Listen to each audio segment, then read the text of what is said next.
And I'm going to ask Bill Hopkins to come up and announce the award recipients for several of the contests. So, Bill.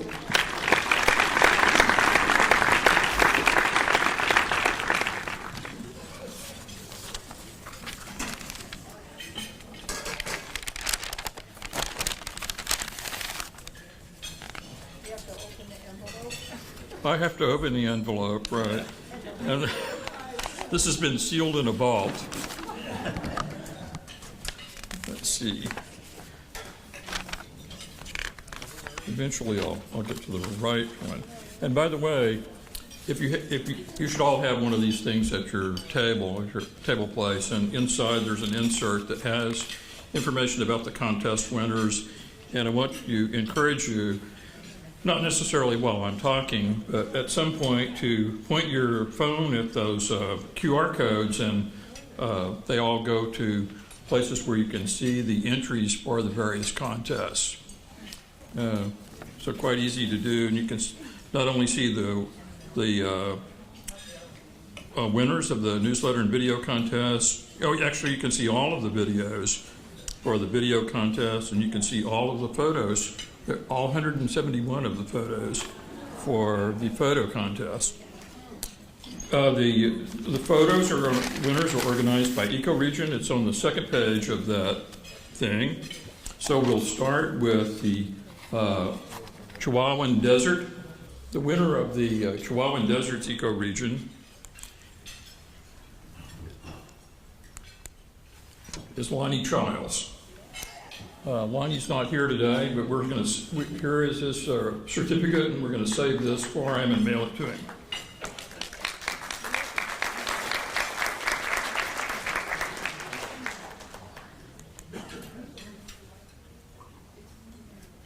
Let's see.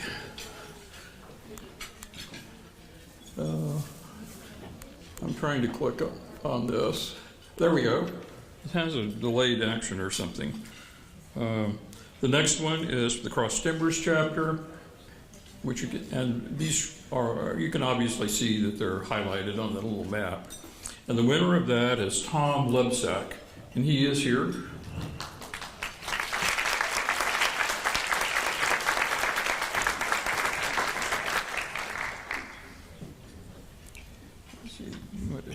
Thank you, Bill. Okay. And Tom is going to be a repeat winner, so you can come up later. Okay. I'm hoping that. I was supposed to advance the slide so you can see Tom's photo. I'm trying to do that. There he goes. Wow, that's fabulous, isn't it? And next, we're going to announce the winner of the East Central Texas Plains. If I click on this enough, I guess it gets there. And that's right there. Is that it? Is that East Central Texas? I don't know. That doesn't seem right, does it? Let me go, see if I can go back. Put both of his together. Well, it's Tom, and that's also Tom's. Oh, okay. Is that what they did? Okay, I'm sorry. Yes, Tom. Let's see if I get through these. This is your other certificate, Tom. Which, let's see if I can see it. There it is.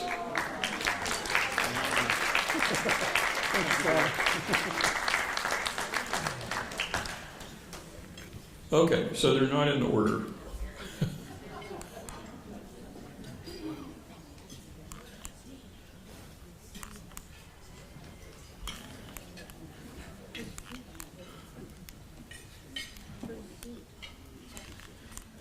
Okay, now we get to the East Central Texas Plains. And so now I'm disorganized here again. Oh, here we go. And that is, the winner of that is Jose Madrigal. Jose, are you here?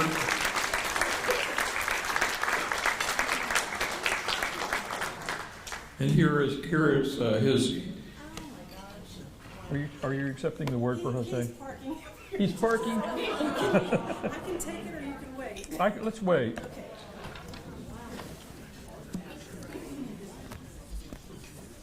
Jose has more than one award, so we'll wait and give him to him.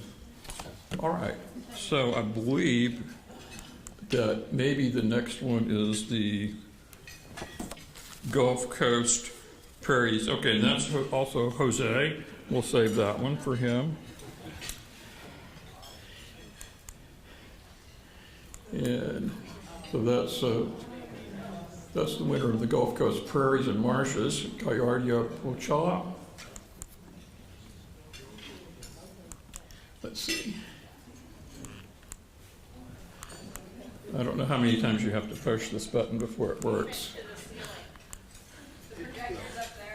Aim it here. Where? Oh, There it is. right there? Oh, okay. I think that did help.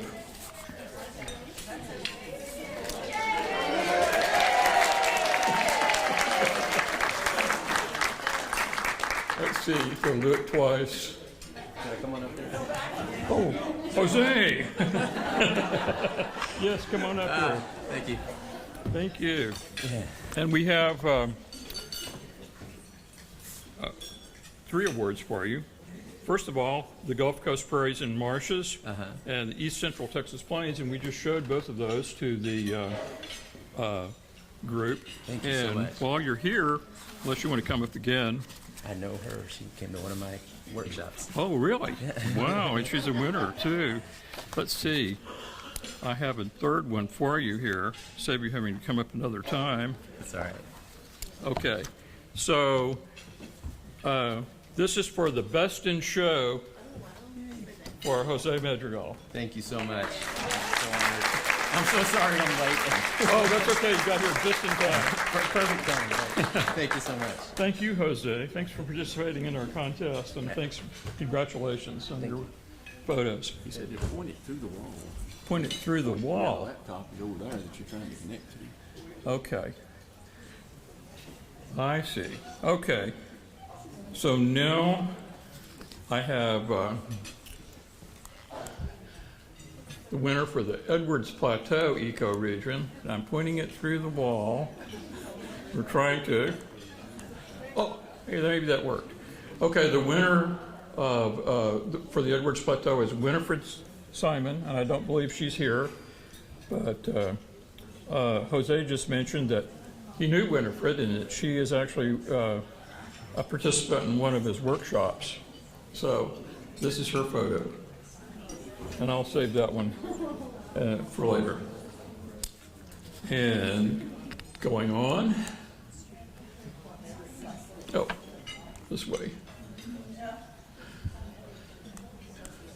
High Plains ecoregion is next. And the winner of that is Lindsay Kavanagh Summer.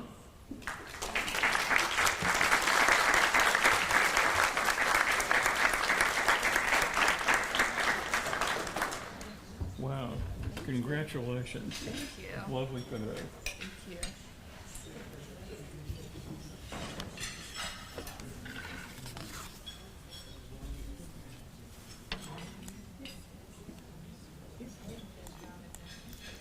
Let's see. Next, we have the Southwestern Tablelands ecoregion, and the winner of that is Holly Karen. Is Holly here? I don't believe she's here. Yeah, that's a great photo, too. And then we have next. It does work better that pointing it that direction. Texas Blacklead's Prairie ecoregion.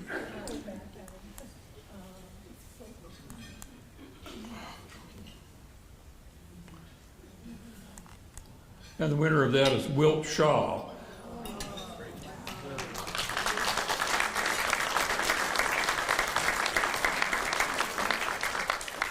It has been mentioned that the judges seem to be partial to photos with insects in them.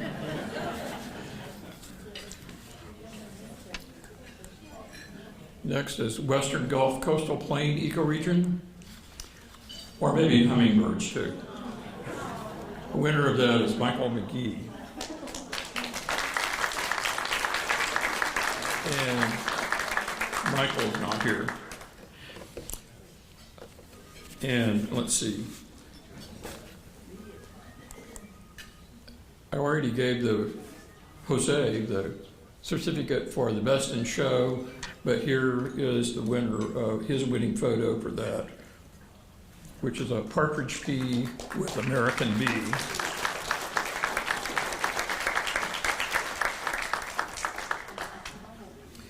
So the next contest we have is the newsletter, the chapter newsletter contest.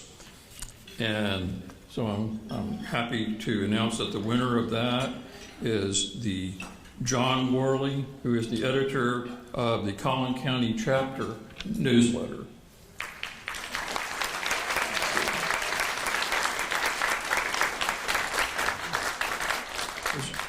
Are you John? Thank you very much. Great newsletter. Thank you.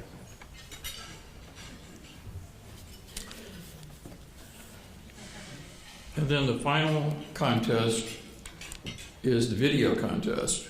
And it's great that we had 11 videos entered in our video contest this year, which is doesn't sound like a lot, but it is the most we've ever had.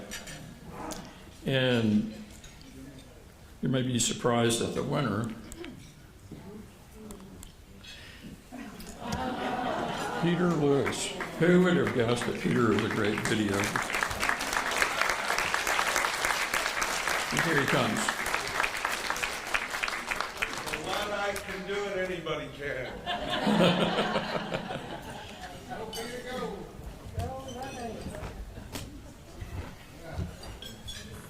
Imagine what you can do when you find the on button.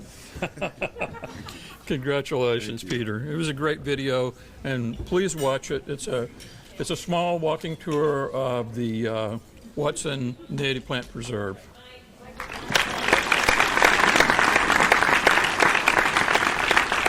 So, Mike has gone off.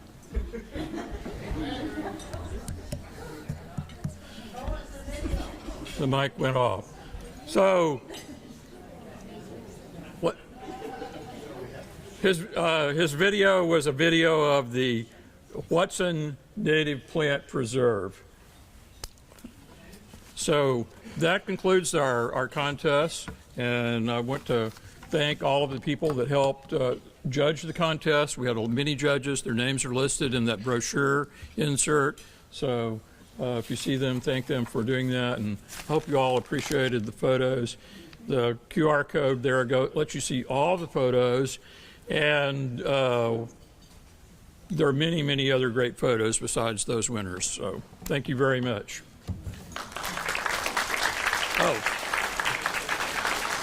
and my job now is just to turn it over to Laura Legett.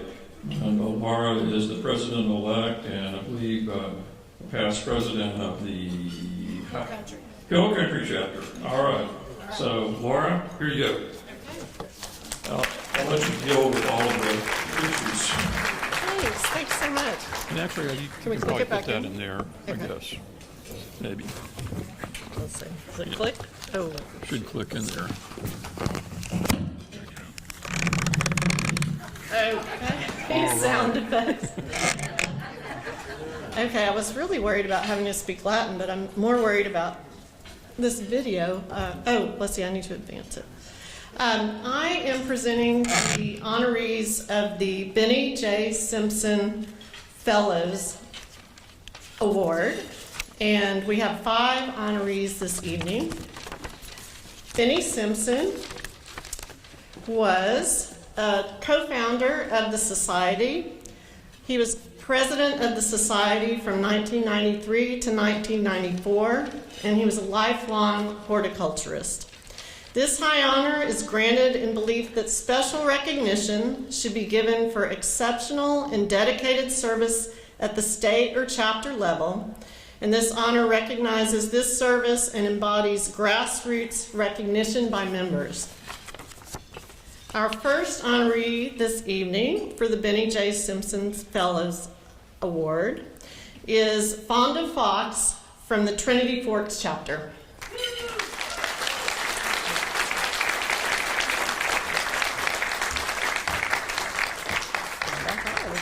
Congratulations. Thank you. And then I think we're about to. You're gonna have to do that. You want me to do Yeah, that? I want Okay. you to do it. Between the two of us. Okay.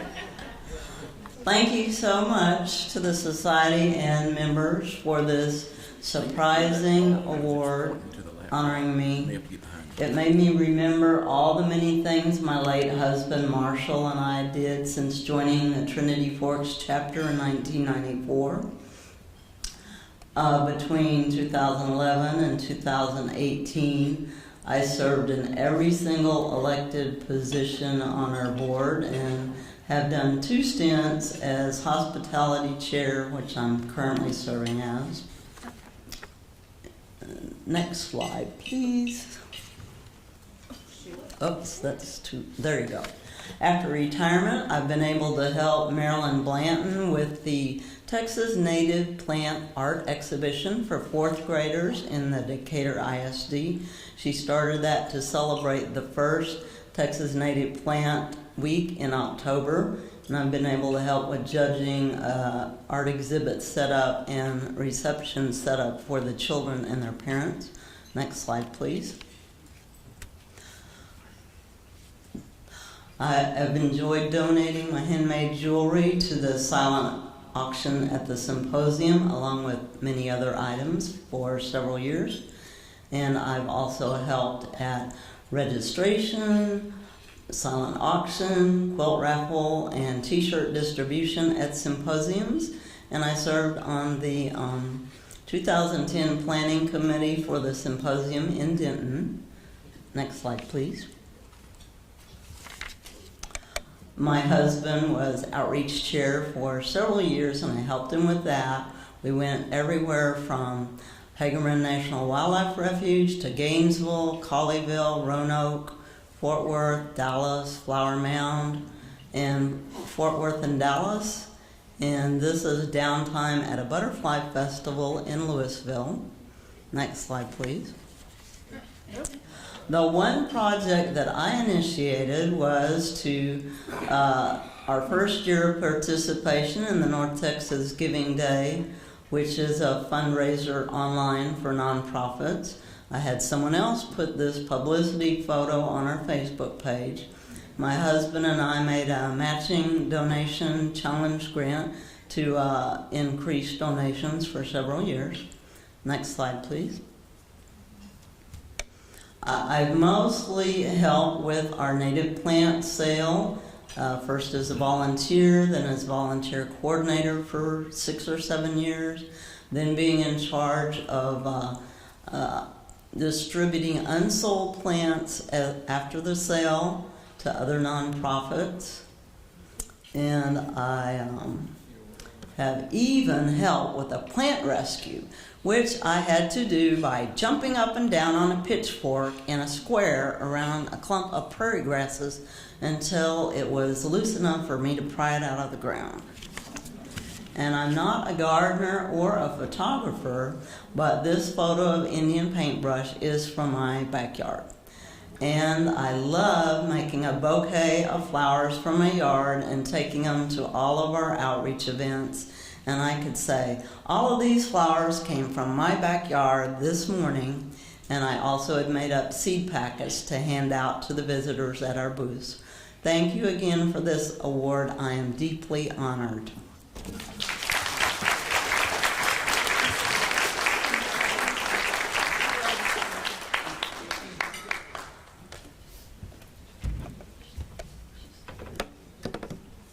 Okay, our next honoree is Lee Marlowe from the San Antonio chapter.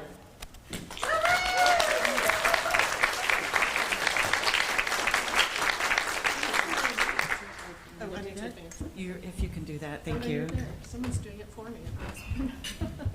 Well, I want to say thank you, first of all, to everybody that made this happen. It was a huge surprise, very unexpected, and very much appreciated. I joined the San Antonio chapter in 2008. Thank you, Kim, for getting that for me. I couldn't remember. And I immediately felt welcome in that group, and I've learned so much from so many of the members there, as well as people from the state organization as well. And I'm really honored to receive this award tonight. I've done a number of things with the chapter, but most notably and most recently, I've been serving as the president since 2020. And I've also been very active in the Native Landscape Certification Program. I contributed to the development of both levels 3 on maintenance and 4 for stewardship. And since those classes have been offered, I've been a trainer for both of those courses, as well as the companion class, landscaping, native landscapes for birds. Yay. Next one. Yes, please. I'm glad you're doing that. I was really worried about advancing and not being able to do it. It is, thank you. So I help to facilitate our meetings, and as everybody knows, we all experienced some changes in March of 2020, and our chapter had to cancel our meeting that March because of the pandemic. But our team got together and were quickly able to start offering virtual courses in April. And I started realizing that it was pretty boring for people waiting while sitting there waiting for the Zoom to start. And I'm an avid photographer. I love photographing native plants, and particularly native plants and animal interactions. And so I started putting together some while you're waiting quizzes that would loop through ahead of time before these meetings. And I know there's at least 3 people that really, really look forward to those every meeting. So I've been doing it since then. And it's fun for me because I highlight those plants and that are of interest in the month before. So current examples of flowering plants or something of interest. And we have since then started offering hybrid meetings with in-person and virtual options, and we are able to accommodate a lot of people that way, and we average about 100 plus or minus people every month in either in-person or virtually, which is pretty awesome. Next slide, please. So I've been able to participate in a lot of fun events with the chapter. I've some plant walks and some social events, and prior to the pandemic we used to have spring and fall plant sales, and now we've morphed into something a little bit different there. Next slide, please. And we do have a really fun annual event in San Antonio called the Monarch Butterfly and Pollinator Festival, and it was started by Texas Butterfly Ranch, and it's being continued by Blooming with Birdie.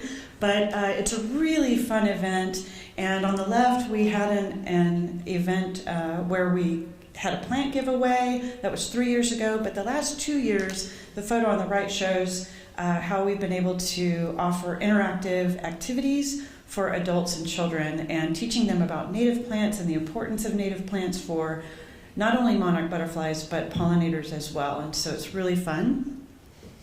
Next slide, please.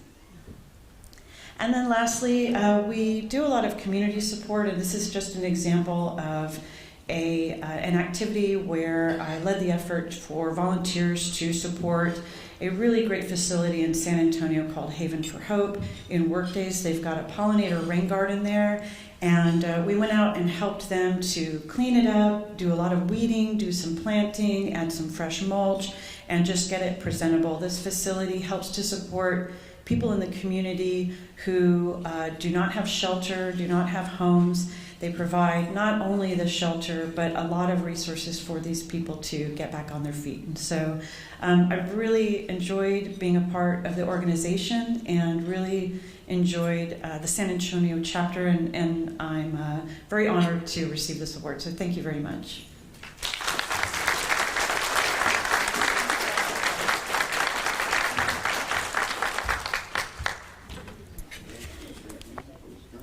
next honoree is also from the San Antonio chapter, Teresa Maslonka. I hope I'm pronouncing that correctly. And Teresa was not able to join us in person, but she has provided a video for us.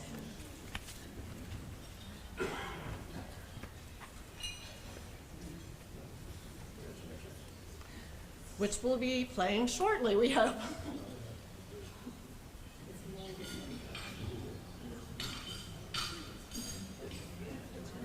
There we go. Do we have sound?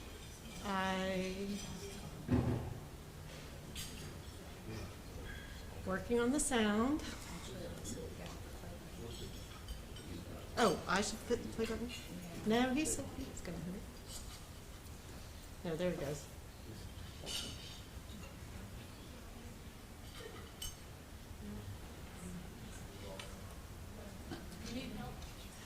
No, it's playing back there. I don't know. It was very generous, and so thank you all. Rewind. Okay, now it goes. No, he's doing it back there. Hello, my name is Teresa Maslonka, and I'm a member of the San Antonio chapter. I really appreciate my fellow members recommending me this award. It was very generous, and so thank you all. I really feel my contributions are similar to many of you attending the symposium today. NPSOT has so many amazing individuals who are passionate about native plants, who share their time, experience, and expertise with others. I like to think I'm just one of many. I was asked to join the board back when I first became a member of NPSOT. I found it easy and fun to jump in and help out. I really loved being on the board and served as secretary and then president, and I still attend board meetings on a regular basis, even though I'm no longer fulfilling a specific board role. Beyond board participation, I was involved with and remain involved in various committees and activities, such as plant sales, exchanges, giveaways, outreach events, and digital communications, like working on the website. Moving forward, I hope to expand my volunteer role by focusing on increasing wildlife habitat in San Antonio. My experience co-founding a community garden this year with fellow chapter member Ellen Hagan was a real eye-opener for me personally. I loved planning and planting this garden with the help of our neighbors. I love that this garden was made possible due to a grant from the NPSOT chapter, as well as donations from our neighbors. A lot of people believe this garden is important, which means it will be cared for years to come. And the garden received such a positive response from our neighborhood. In fact, this response, along with the impact of extreme weather events, has led to a number of neighbors reaching out and seeking native plant advice for their own gardens. They're seeing the changes in climate firsthand, and they're really worried. They want to know what changes they could be making to adapt. And they see now that natives can be a solution. I've since found myself supporting a number of private gardens, providing various support such as planning, plant selection, recommending sources for native plants, as well as planting and care. And despite extreme summer drought and heat this year, even the native plant gardens planted earlier this year are thriving. I'm so amazed and hopeful as I witness the resiliency of these plants. So after 25 years tied to a computer, I'm finding myself outside daily, increasing wildlife habitat and watching firsthand as insects, birds, and animals quickly respond. I found my happy place outside, surrounded by this incredible nature that I've had a hand in fostering. It's so very satisfying and so urgently necessary given the loss of habitat in our area. I look forward to helping others enjoy a similar satisfaction, and I appreciate all the support and education NPSOT has provided to me over the years. I couldn't have done it without NPSOT.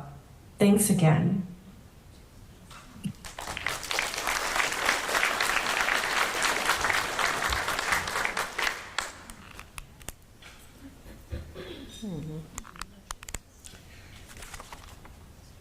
Our next awardee, or honoree, as I should say, is Kathy McCormick. Kathy was not able to be with us in person tonight, but due to the magic of technology. Hello, my name is Teresa Maslonka, and I'm She will be joining us via Zoom. Hi there.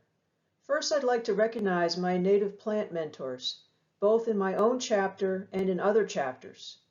Folks like Agnes Plutino, Dennis and Marilyn Purrs, Kathy Galloway, Sue Wiseman, Bob Camper, Randy Pensabine, Joanne Mukherjee, and Ilsa Meyer, all Benny J. Simpson Fellows themselves, as well as Jane Tillman, who is surely a future fellow. It's been an honor to learn from you and work with you. I've been a member of the Williamson County chapter since 2007, and over the years I've been involved with a number of chapter functions. My focus has been the Field Trip Committee, which also performs plant surveys in various locations within the county. An interpretive plant signs project developed by the Field Trip Committee was recognized by the Society in 2019. In case you weren't aware of this resource, there are over 80 plant sign files in both 9x6 and 8.5x11 format in NIPSOT's chapter tool chest. The files have text and images plus a QR code which directs folks to one of our chapter's web pages where they can find links to 2 databases with even more information and photos for each plant. These files can be edited if desired, and then either printed and laminated for display in a kiosk or printed on a metal plate and installed in front of a plant. Many chapter and Texas Master Naturalist volunteers have helped with the sign installations. The project was also featured in a local newspaper. I encourage you to get involved with your chapter in any and all ways that appeal to you. I guarantee that you'll learn a lot, have fun, and make some dear friends. Thank you. Thank you for your patience. I think we can see from this list of accomplishments that Kathy has made great contributions to both her local chapter in Williamson County and to the state organization. So congratulations, Kathy. And our final honoree this evening from the New Braunfels chapter is Dee Dee Wright.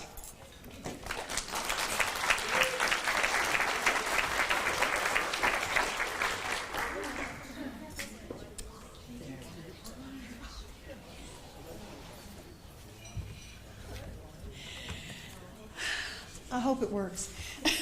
Lord.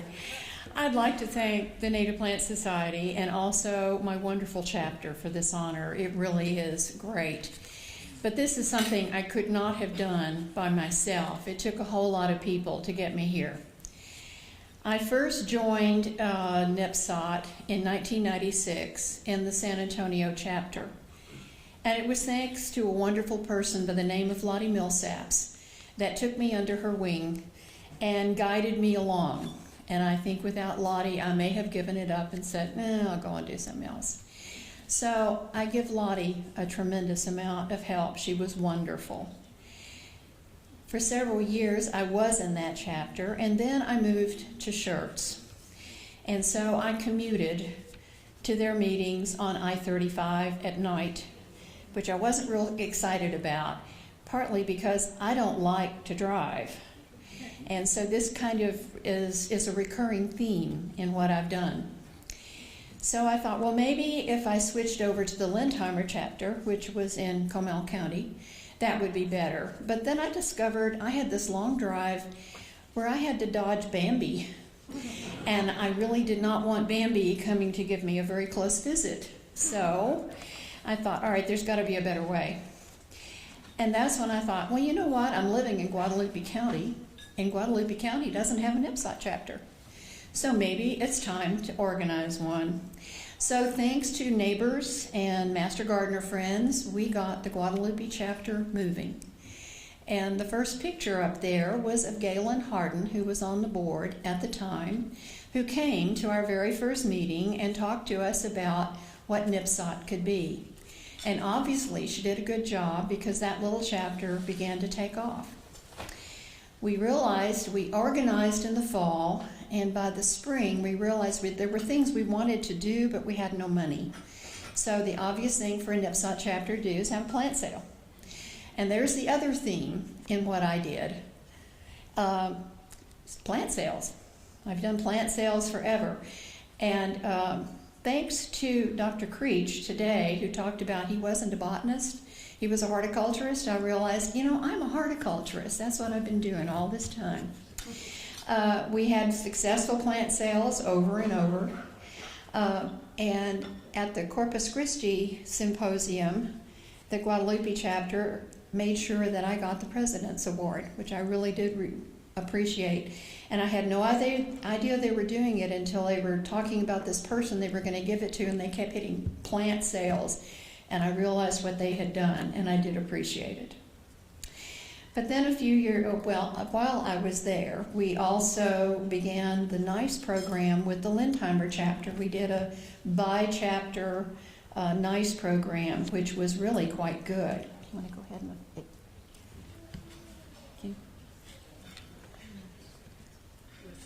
Whoops. Too fast. There we go. Okay. Yeah, that's correct. And so you can see up there, that was our poster that we did for the NICE program. We had worked with the Bernie chapter that helped us put all this together, and we kind of followed the example that they gave us. And that worked for a number of years. It really was a successful program for us. But then I moved to New Braunfels. And the Guadalupe chapter said, oh, please don't desert us, please don't. And I didn't for a while, but again, that driving thing got in my way. And so I decided, well, if I'm living in Comal County, I really ought to be back in the Lindheimer chapter, which is what I did. But meanwhile, back at the ranch, I had been voted as the VP of Education on the state board. One of the responsibilities of the VP of Education is to work with the NLCP program and to be on the steering board. So I thought, well, if I'm on that, maybe my chapter really ought to have an NLCP class. So I talked to Meg, and I think you were pretty early in your coordinator career with NLCP. And we put together a level 1 class, and that's Meg sitting at our registration table for our very first class, which was a huge success. And that chapter is still doing that. So, it was a good program. We also had plant sales. I got involved in doing that. We had a 2-day Folk Fest plant sale that was quite successful. And we continued the NICE program for quite some time, and I believe it is still going. But after a while, that drive thing got in my way again because they met out in the county, and as the county was growing, the traffic picked up on Highway 46, and so did Bambi. And so if a 30-minute drive at night, I decided, that just isn't for me. Bambi and I do not need to get to know each other. And so with another friend, we decided it was time to start the New Braunfels chapter. And that chapter has been incredibly successful. Yeah. We actually organized at the San Antonio Symposium in October. And we had our very first meeting in January. And 3 months later, we won the greatest percentage increase in membership for the state. So we were a going group. We also got involved in community activities. And the first picture, we re-landscaped a rather strange, it's a 5-pointed beds around the Pioneer Memorial in Landa Park in New Braunfels. We're still doing it. And that has become kind of an experimental garden for us. Because it includes both total shade and total sun. So we cannot plant all 5 of those beds to look alike. We also got involved in community projects. We tried the NICE program in New Braunfels, and it didn't work. So we have not been able to get that going, which we're sorry, we're going to try it again. We really want to get it going. Do you want to go ahead and advance? And then there were the plant sales. Lots of plant sales. And for the leftovers that we had at one of our plant sales, we donated them to Landa Park. They were trying to get rid of the invasives around the Comal River, and they wanted to put in natives around it. So we were given a tour to show where our plants that we had donated had been planted in Lambda Park. We also, at another plant sale during COVID, which we tried to do a no-touch plant sale, which was interesting, but we did have plants left over. And our vice president was blind. They had moved down from Minnesota, and they really loved native plants. They really wanted native plants in their yard, but her husband had Parkinson's and she was blind, so obviously they were not going to get it done. So we took our extra plants and planted them in their landscape, and those are still growing. They're just very hardy. They've come through everything.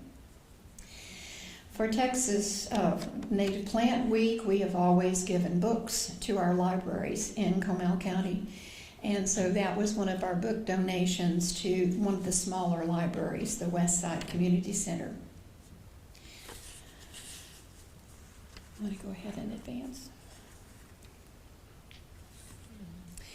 The plant sale thing, that first picture up there is my backyard before one of our plant sales. I just like to grow plants, y'all. It's just fun. I am a horticulturist.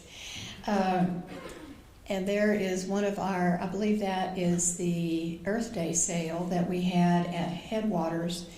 We have gotten quite a clientele to come to our plant sales. This last one that we had last month, we had about 1,000 plants and we sold out in 2 hours. Yeah, we were besieged.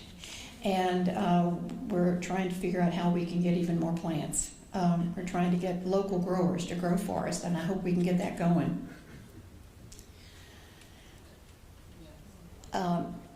While I was working on the steering committee for Native Landscape Certification Program, I was involved in some of the redo. When we redid level 1, I was involved in that, and then helped with level 3 when that got going. And then we had level 4 that we had a very hard time figuring out what we wanted to do with. And so finally 3 of us, including Meg, put together the level 4, and as a result, we were all given the State Board Appreciation Award for doing that. That was the year that we had a virtual symposium. After I finished that, I decided it was time to move on and do something a little different, and so that was when I believe Kim was talking about we really need something for invasive plants, and there's something about my right hand that tends to go up. And so I said, sure, I can help with that. And so we've been working for the last couple of years diligently, and I would like to announce that our invasive plant database is now online. It's only a beginning. We know that we haven't got a lot of them that need to be there, but we will get them there. And the main thing that we're doing is that we want to let people know that there are native replacements for many of those invasives. And so to get that word out, we have created a rack card. And it is a template that is now online. And I would like to thank my granddaughter, who is sitting right there. This is Ashley. Had we not had her technical support, we couldn't have done this. But it is a rack card that any chapter or any person can use. It is a template. Ashley has put together very explicit directions with screenshots of what you have to do. She's pretty definite about that. So on one side you would have your invasive plant and all that information. On the opposite side you can have up to 3 native replacements. And those native replacements, you will put the QR code that will hook it into the native plant database. So you can find everything you want about that native plant. And the beauty of this is chapters can create these on their own. So these will be eco-region appropriate replacements. We're not doing this for the entire state. Now with these cards, you can print them if you so choose, or you can leave them online so people can pick them up electronically. So we're trying to give chapters, but that is all online now. Ashley did write the instructions. She's about to do a video to step you through those instructions if you need that. So it's for technically challenged people like me. I was the guinea pig. She wrote it, she said read it, ask me all the questions, and we fixed it, so we think it's going to work. So I would like to thank the associate or the society for this award. I really do appreciate it. Thanks.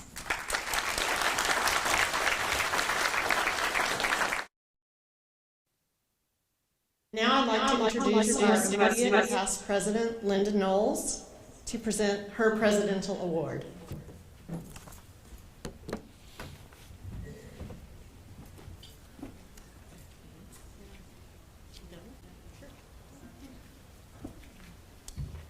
Okay, I'd like to present the award that I'm allowed to give to, you can hear me, right? Yes. Yeah, to Kim Conrow. And, Kim, well, she just started as the president-elect. She just transformed our awards, in such a great way. And she just showed her wisdom and shared her skills with us during the COVID thing. And anyway, she's been just such a great president-elect and president, and we really appreciate it. Yeah. Thank you. Here I am. Thank you so much. In 2017, Bill Hopkins called me. It was probably about June, and he said, would you consider being president of the state society? And I said, no. I was recovering from a back surgery, so I laid around, and I thought about it for a couple of days, and I thought, what else am I doing with my life? So I said yes. And here I am then, that October, after learning that it was a 6-year commitment instead of a 3-year commitment, as I originally thought. I didn't know what I was getting into, and I was a little scared. And I don't know what to push. I'll get it for you. Okay, so there you got it. You got it. Okay, next slide. So here we are. Then, and this is the executive board that was my president-elect executive board, and by then, we're feeling pretty good. This was in Georgetown. It was a state board meeting. I really enjoyed working with these people, and things were looking good. Okay. And one of the things that when you get involved with people is that you meet the most extraordinary people. I have met so many interesting and smart and dedicated people. People like Emily Neiman, who took Ray and me, on a tour of their facility in Junction when we went to visit there. And then people like Barney Lipscomb, who is a botanist extraordinaire. How would I have ever met Barney without getting involved in the Native Plant Society? And then people like Rebecca Quinones, who is the monarch steward specialist for our region for the National Wildlife Federation. And she has been a great friend, become a friend of mine, as has Michael Eason over these last 6 years. So here he is giving me I don't know what that is, a weed crown, I think, at the International Oak Society meeting recently. So that's a fun thing. So when you get involved in this kind of thing, you meet great people. And next slide. And I've learned also that you need to take with you, wherever you go, a book or bookmarks. I meant to bring some up here from the North Central chapter. They have bookmarks, are easy to put in your purse or your pocket, or a business card or something that you can tell people about the Native Plant Society. So I'm always proselytizing, right? And I met this man in Central Texas, and I had Michael Eason's book. And honestly, he was just pretty stiff about it, but his wife seemed really interested. So it was good. It ended up really being good. Oh, back one. And this is the last in-person state board meeting the Society has ever had. This was in Fredericksburg, and Paula Stone hosted it at her beautiful wedding venue in Fredericksburg, the Gilbriar venue. And I thought, I can do this. It's something I can do. And all these wonderful people there believed in me and were helpful, wonderfully helpful. And I just want to say, the serape I'm wearing in that picture is missing. I lost it at the symposium. If you found it, please turn it in to the desk. I really like it. Okay, thank you. Next slide. And this is the executive board that took the society through COVID. This is the board that was my presidential board. So Mary Horn, Jan Hans, Kimber Koshik, Linda, Knowles, Bill Hopkins, there's Cecil. There, I look pretty little cocky there a little bit. I thought I really had this. And not shown are Michael Eason and Pam Lienhardt that became part of the board. And next slide. And so we had a wonderful spring symposium. It was really fantastic. Everybody felt good. We were energized. I thought, I've got this. I can really do this. And Robert Camper took a nice photo of me, so I was really happy. And back wrong way. What? No, we're going backwards. Back, forward or back? I want to go forward. All right. One more forward. Oh, and 12 days after that, we all landed in COVID. It was sad. I was sad. And then we started getting a lot of articles about insect decline and then climate change, and things looked really bad. But I have to say, the chapters didn't miss a step. There were so many chapters, so I'm so proud of y'all. You had plant sales. You found COVID-safe ways to do plant sales. You found COVID-safe ways to continue meeting with your members. Y'all are incredible people. You are invested in our mission, and you make things happen. And so I sat down as a president and decided that I would get a motto. And my motto was, stay positive, work hard, and make it happen. So that's what I started to do. And I guess I had been doing it for a couple years, but now I'm in my presidency. And move forward, please. And one of the things that Linda mentioned in her congratulatory letter, in which she conferred this honor on me, was the onboarding. And I think this is really important. It's something that had been talked about in 2 strategic plans before the one that we came up with in 2018. So I thought, well, we have time, let's do it. And it's in 4 parts. We talk about governance and the importance of fiduciaries and some legal responsibilities of leadership. And we also talk about how the society protects you with directors and officers insurance, so we're looking both ways. We talk about society-specific information, like what do all those acronyms mean? And how do we deal with our finances? What's the flow of money? How does that work? We explain those things. We talk about resource locations. So if you're a chapter president or an executive board officer or a committee person, where do you find information to help you do your job? And then a helpful handouts for self-study. And now, through the magic of our new membership database, which is not quite that new, but we got that during COVID too. We had time to do that. All our members have access to this information through the key documents folders. So if you haven't been there, go look. It's interesting stuff. And what did I want to say? Oh well. And it changed me, right? It was hard. We all had a really hard time. I know, but I came out of it good and better on the other side. I have many more software skills than ever before. So, back one. I learned that happiness comes from 3 areas. One is a purpose-filled life, connected to nature. I think y'all probably know that. That's probably where many of you seek and get happiness.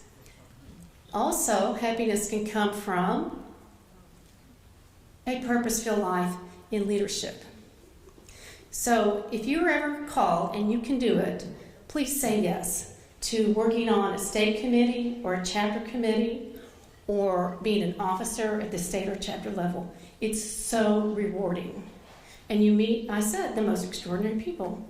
But really, all of our members are leaders. So if you're not at that place where you could step up to one of these leadership positions, know that you're a leader. When you utilize native plants in your garden, you're leading in your community and you're helping us to have a better world through our society's mission. And there we go. Look at this. Look at this. That's just from like the last 6 months, really. I mean, I have done the most interesting things and had so much fun with really good people. And that's what you can do too when you say yes to leadership. That's okay. Look at all those great people. And I have to say, we've had a shadow president. My husband, Ray Conrow, has been here for 6 years, right? Helping me every step of the way. driving, editing, encouraging. He's been wonderful. And Karina. Karina is my best helper too. And she and Mirabelle are always with us at committee meetings. They're there behind the screen, and she keeps me in line. She tells me what I need to do. She's a very good, detail-oriented person. So I owe a lot to them. And I just want to say thank you. Thank you for trusting in me, and thank you for giving me this opportunity to work in this magnificent society.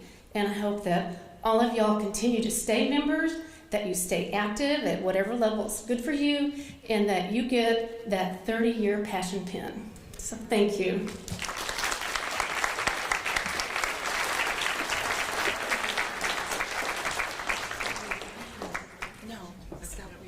Okay, clicker. I got. Okay. You want to do it? Show me how to do it. Okay, forward. All right. Point it at the wall. But when you're up there. Okay. So, all right, back up. Sorry. You're not done yet. I don't know if y'all can tell, I really am nervous about this whole thing. We have 3 state board awards, and Linda asked me to help with this, so I'm doing it. The State Board Award of Appreciation, the Native Star and Digital Media Award. And this year, our State Board Award of Appreciation is, oh, look at that. Well, for things that advance our mission. And Claire Sorensen is going to accept the award on behalf of her committee. And where's Claire? Claire, come on up. Yay, Claire!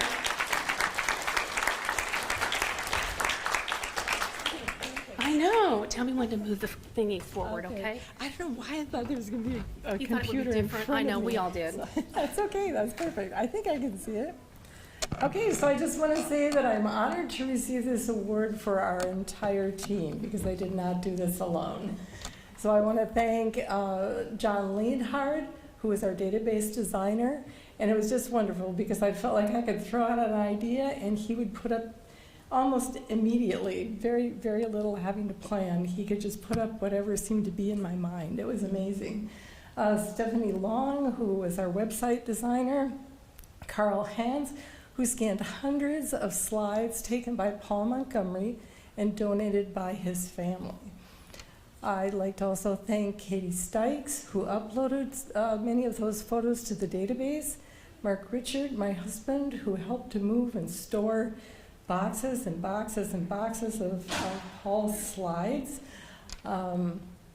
Meg Inglis, I want to thank her.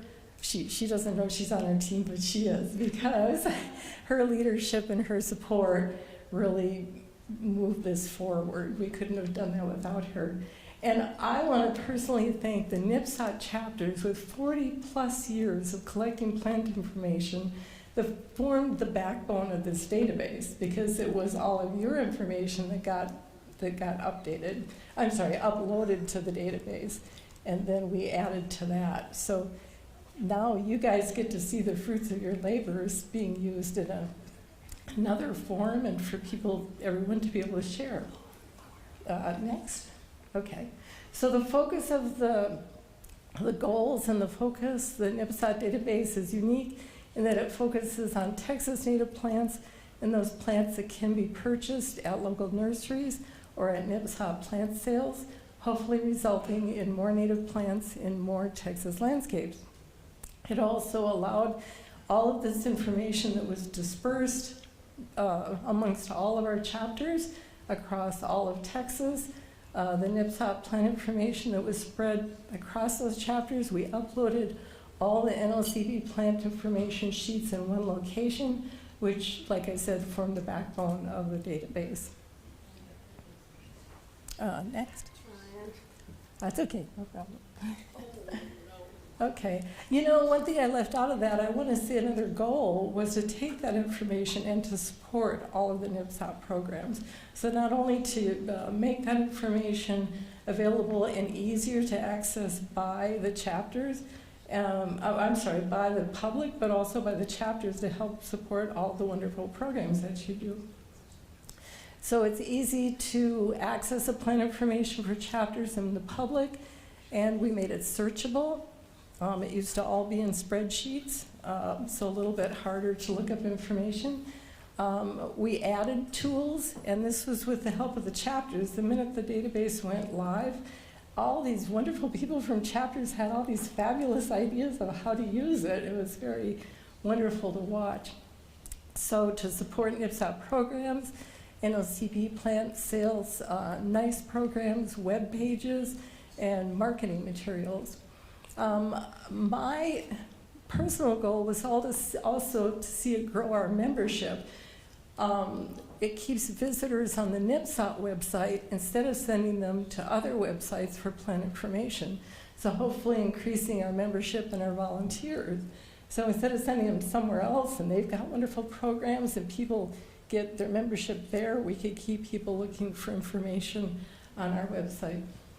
So for a lot of you have probably already seen this, but for those of you who haven't, this is just a screenshot of what part of the website looks like when you get on.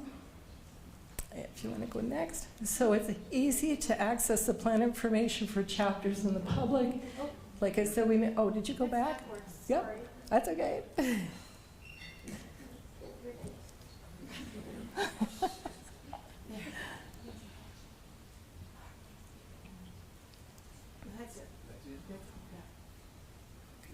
So while we're waiting, you can see at the, well, I thought you could see at the top, the first search field, you can just simply look for a plant name.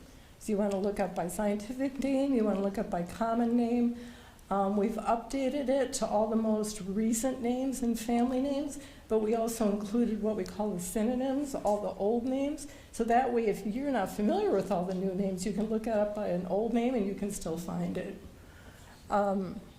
So the basic search on this is first either just to view plant information details. So you look up a plant, you see, or you look up any information, you get a list of plants, and then you can click on that plant to find more detailed information like you're seeing here. The thing I was the most excited that John was able to do was do distribution maps, because I don't see that in very many plant books. I always see it in my bird books, and I love it. So to be able to see that for plants, and especially for some of our less experienced viewers on our website that don't know much about ecoregion, it's hard to explain. So you give them a visual, and it's a lot easier to understand where the distribution, if we say it's in the Edwards Plateau, you actually get to see where it is. But this also functions, like I said, what I was hoping was to have this support our NIPSOT programs. And so you can actually print this out for plant sales or for trail signs or for whatever you'd like to use it for. So you can also download all of the plant information in table form also. And you can, especially I had in mind, I wanted to still be able to provide Excel spreadsheets for if a chapter is developing new NLCP classes. So I wanted to make sure that it supported that program.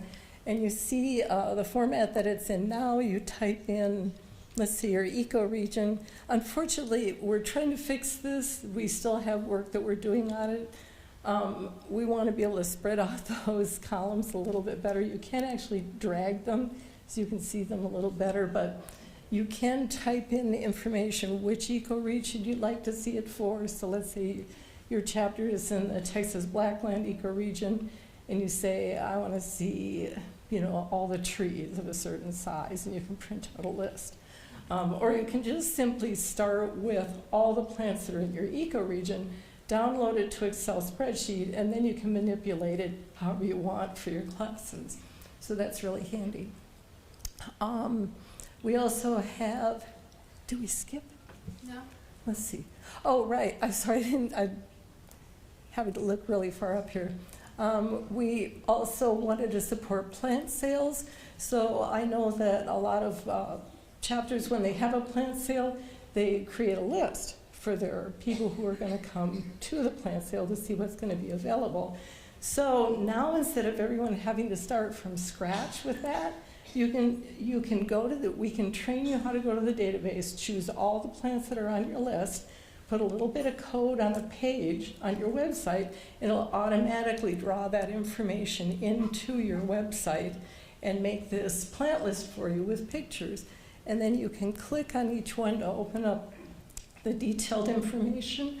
It also automatically groups it by plant form, so you've got all your trees together, all your herbs, all your vines. Then it also provides that exact same information again in table form at the end. So if somebody's checking in the inventory of their plants just before the plant sale, you can use that. Or people who are coming to buy plants could download that and use it as a checklist for the plants that they want to get before they get there. And another thing that we notice that a lot of chapters do is have plant of the month or plant of the season. So again, you can do the same thing. We can show you how to go into the database, click off the plants that you want, put a little piece of code onto your website, and it automatically draws the plants for a plant of the month that you'd like. And that can also be just for people visiting your website or also for nice programs, which is really nice. And again, all of those images are clickable, so you open them up and you see those plant details. My visit, or one of my goals, like I said, was not only to increase membership, but increase visits to our website, so get more exposure for the Native Plants Society, and also to increase us becoming more of a resource. Instead of constantly sending them to Ladybird, we have a tremendous amount of information to offer, and we are a go-to and a resource also. So I wanted to enhance that and get more people to partake in the information that we have to offer. So thanks to Craig Dalton, who's kind of taken over and been working with John Leinhardt, we can see tangible results. He's been really fabulous at pulling Google statistics on what's been happening with our website since this went live. So this went live at the same time as our new website. So he said we can see the results of adding the database to the NIPSAT website. Oh, stay there. So it's the second most visited page on the website after the home page. 29,000 page views since June when it went live in 6 months. And visitors view an average of 7 plants. So they actually don't just come and look once, they'll stay and look up plants and look for information. The other thing is we've been able to use this on a lot of marketing materials. Excuse me. And during the HEB event, visits to each of the 4 plants that were sold tripled or quadrupled because of that little QR code that we put on the back of the pot stickers that went in. And they actually called us and allowed our team to actually design those pot stickers, and our logo got put on there. So they not only saw our logo, they had the QR code to go look up the information. And we got to see that people actually, because of that, visited the website, which was fabulous. I feel like it's added to the, like I said, to the recognition of the value of NIPSAT as a resource of information. Couple of examples are the Hill Country Alliance wrote an article about our database in their most recent newsletter with a link to our website. So other environmental organizations are sending people here, not just us. And then the database QR code is included on this wonderful sign that I think, Kim, you've been involved in creating this sign. And so it's really neat to see our logo next to, and I'm trying, it's not Texas Parks and Wildlife. It's the National Wildlife Center. So they have a database, but they actually put their logo next to our logo, so we're right next to them as in importance and encouraging people to use that database. So it's showing native plants that these birds are using, and then allows him to get up and see even more plants and more information. So that's it. So thank you. Thank you.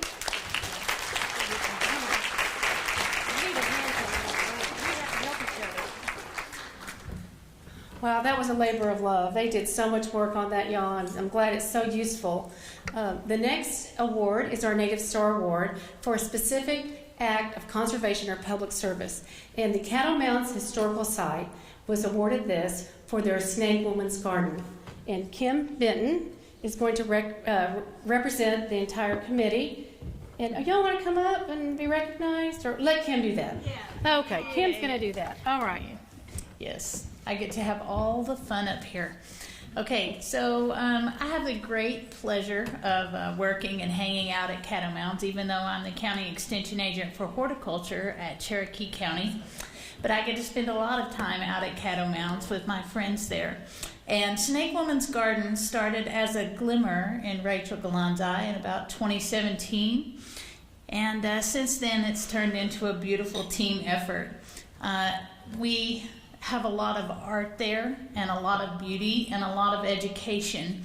And so I'm going to really quickly sort of go through a couple of the things that we do. So of course, native plants are one of our big focuses. We love the entire weaving that comes together with entomology and native plants and children and their vast curiosity. And so we have a lot of fun with that. Everything from growing in the garden, we use a combination for our education out there of both the native cultural methods with some antler tools and also modern gardening. And it's a timeline garden, so we do foraging out there. We show some of those methods of early cultivation, some Three Sisters gardening, and even some modern kitchen gardening. And we bring the master gardeners in to help with this. But you can see in this picture the kids are digging. We were actually literally digging potatoes that they'd planted earlier in the season. So they get to get their hands dirty and do some fun harvesting things with that. And as you can see, it's bountiful. The garden is seems to be generally very happy with us and gives us bountiful things there. So again, you can see them planting seeds. You can see the antlers that they use with that. And of course, the garden is full of native beauty to be used by the pollinators or us or the children or in all of those manners that we bring the education through. So happy kids and happy faces, and that's really what it's all about. The team that we have out there now, of course, is Rachel Galland, who's the assistant curator at Caddo Mounds, Carrie Lemon, who's our educator there, and Jackie Bullard, who's a beautiful artistic soul and a weaver and just a beautiful person, knows so much about plants. And of course, Leslie Bush, who answers, I know, but you're here and you do so many beautiful things with us. You've answered every random plant. Hey, what is silphium? What are we going to do with silphium out here? What do they use that for? You know, I mean, these are the questions I ask her all the time. And of course, Maggie is not here today, but Maggie Lysick is a beautiful, artistic, wonderful educator out there now. She taught me to do seed pots. So anyway, it's a beautiful team and a beautiful opportunity for us to work out there. This was a great surprise. This award was a beautiful surprise to us, and we're just very honored. So thanks for having us out.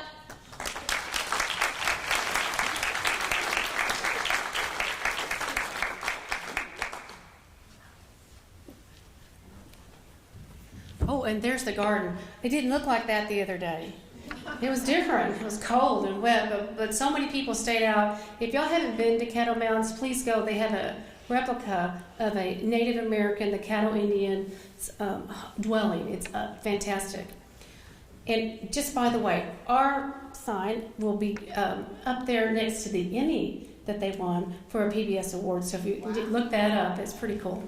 Okay, the next award is the Digital Media Award, and communications technology and its wise use does support our mission. And we do have a page dedicated on our website to all of our digital media winners. So you can go there and just click all through all the winners and see what they've done. Anyway, Haley Giambalvo is awarded this year for the Native Backyards website and her weekly email. So Haley, please come up and tell us about your work. Congratulations. Good job. All right, thank you so much. This is such an honor. I was telling my husband on the way here, I don't think I've won an award since I was a kid, so this is super exciting and fun too, so thank you. I would not be standing here tonight if it wasn't for a few key people. These are a few of my NIPSA and Master Naturalist friends that introduced me to native plants and got me hooked. So some of the first native plant classes I took were taught by Lee Marlowe and Drake White, and working alongside some of my Master Naturalist friends, Patty Kuntz and Evelyn Penrod in Native Plant Gardens in San Antonio, I really started to learn a lot about native plants. And just 3 or so years ago, I don't think I'd ever heard the term native plant, despite always enjoying flower gardening, container gardening. I just bought things that I thought looked pretty at the nursery. But once I really understood the beauty of native plants, the benefits of them, I completely got all in, and that's all I really think and talk about these days. So thank you guys for getting me hooked. So with their teaching, I really started to experiment in my own backyard. I ripped out a lot of Nandina that we had in our landscaping, St. Augustine grass, started putting in different Texas natives, and almost immediately saw just the difference it made in terms of the number of insects, butterflies, bees, birds that were coming to my yard. I was just blown away. I thought, wow, like this is incredible. I can do something I love, which is gardening, but I can make a difference doing it. And I was really motivated to let other native plant newbies like myself know about this, because I figured if I hadn't heard about this, and there's probably a lot of people out there that are not familiar with native plants and all they can do for the environment. So in 2020, I started a website called Native Backyards. I've been a blogger, a professional blogger for the past decade, actually. My original website is called Design Improvised, and it is a DIY home decor and crafting website. And so I'd learned a lot over the years about how to reach people through the internet and social media, and I thought I can apply that skill set to help get the word out about native plants. So the goal of Native Backyards is to really reach people at the beginning of their native plant journey, to provide them with some basic information to get them excited about planting more native plants. And so this is, I know it's probably hard to read, but this is just a little bit of data from my site. So my goal with Native Backyards is to really create super simple, easy to read articles. We know a lot of people don't read paragraphs of text anymore when they're scrolling through the internet, so I do a lot of like top 10 lists, so top 10 Texas shade plants, top 10 Texas wildflowers, things like that are really popular on my site. I also try to use the website to introduce people to the idea of invasives. So 2 of my most popular articles are actually 5 reasons not to plant ligustrum and 5 reasons not to plant Nandina. So, so I'm happy to be getting the word out about that as well. These are just some pictures from some of the articles on my site. I think the internet, they always like a good hack. So this using cardboard and mulch to suppress weeds is one of my most popular articles as well. But I do primarily have Texas readers because I talk mostly about Texas native plants, but I try to offer information for people no matter where they're finding my site from. I do have people from other states as well. So I have a list of state-by-state resources. So if someone's coming from Arkansas or New York, I try to direct them to their local native plant societies and books and plant lists so they can find plants near them. But this last slide here just shows, I know it's very hard to read, but just starting from my homepage, I really try to address the questions that I think beginners would have in terms of why are native plants important, where can I find native plants near me, and how do I start growing them? So I try to provide information on those basic things. I really emphasize the benefits of the specific plants that I highlight, so the fact that they're drought tolerant, that they support specific types of pollinators and other wildlife, just to really introduce people to the importance of them. And then I have a lot of these kind of one-page PDFs that people can download that they can take to the nursery with them if they want, with a little picture and the common name and the scientific name, just to try to help people along the way, because it's not always easy to find native plants. It's not always easy to know what you're looking for. So it's been fun to try to package up this information in a different way for people and make it less intimidating and get them as excited about native plants as I am. And I think I've had over 1 million people visit my site since 2020, so it's been great to get the word out. But thank you so much.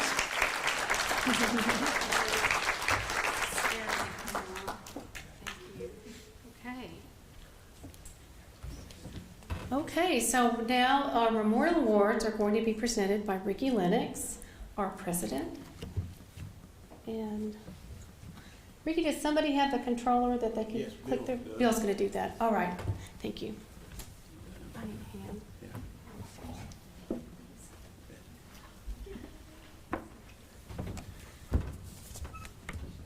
The silent auction committee gave me some totals to share with you.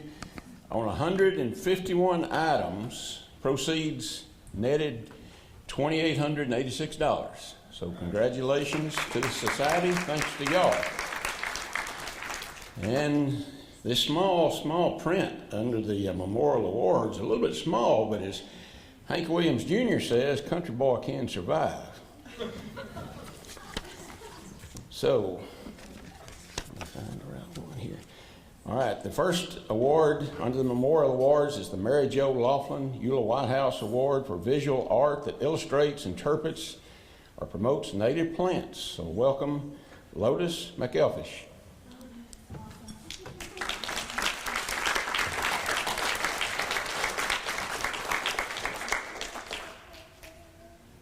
Bill will advance your slides for you.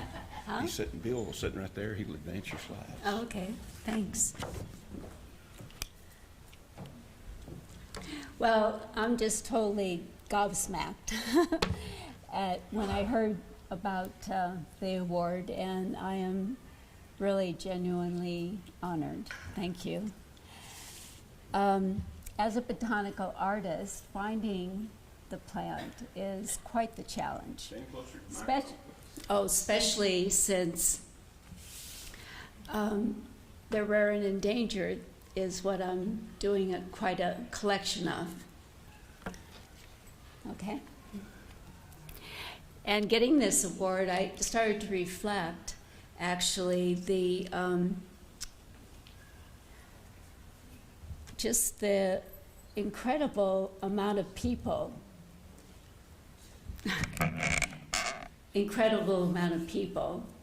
that are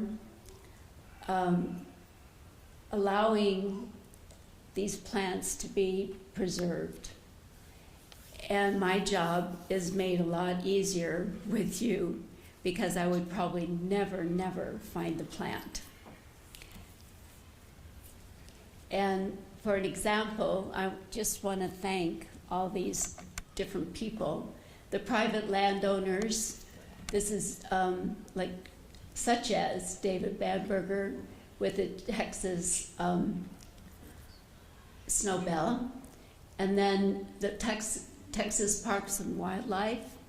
They allowed me to go on a survey, and there's the Texas Tobush fishcook cactus, and it was blooming at the time.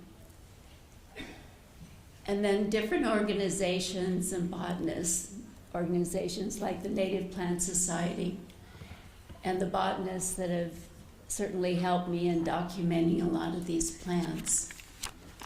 And in these paintings I did in 2006, and it was when I first got to Texas and when I first decided to be a botanical artist in my late 50s. And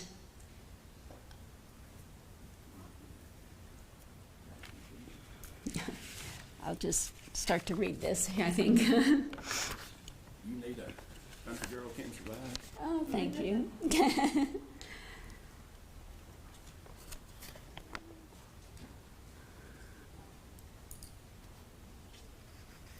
And it all began with an award of the American Society of Botanical Artists to paint the rare and endangered plants of the hill country.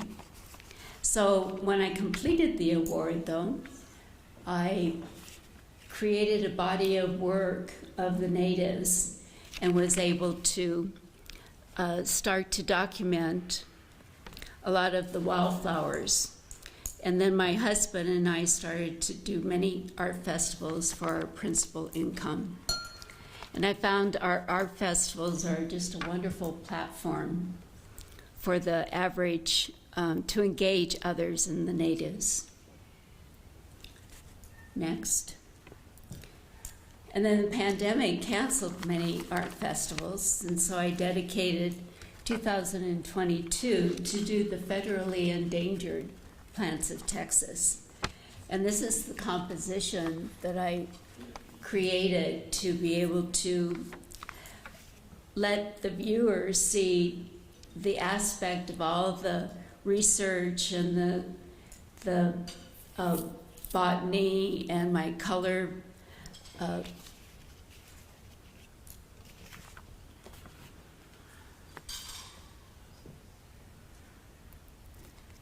the color matching and the floral geometry and the diagrams, which I feel reflect the spirit of the flower. And then the plant portrait is on the left, on the right. And usually you only see that finished plant portrait, and all the studies go into the, my studio drawer instead. I quickly had to get into the groove of finding the plants, and the holy grail is to view and document it blooming. Starting in January, I wrote many letters. Anita Tiller answered my call from the Mercer Botanical Gardens, and the Texas trailing phlox and the white bladder pod were blooming. And when I was there, she asked if I would go to a preserve to see the prairie dawn, and it was blooming. And I just can't imagine all the people creating a preserve, what you had to go through to protect this little guy. And then a big thank you to all the botanical gardens.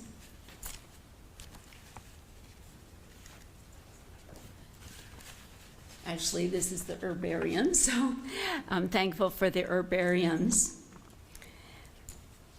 And what they fill in for me is that missing link, because sometimes when I find the plant and trying to record it, I can't maybe see the root.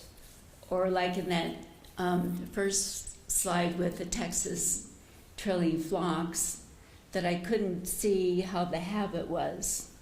And so herbariums definitely fill in that missing link for me. So I'm really thankful for everybody that is behind those.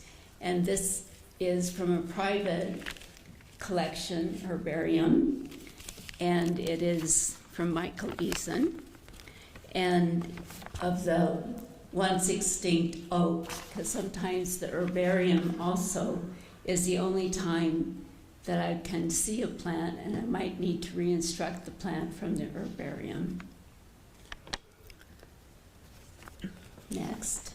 Then a big thank you to all the botanical gardens that are protecting the rare and endangered plants.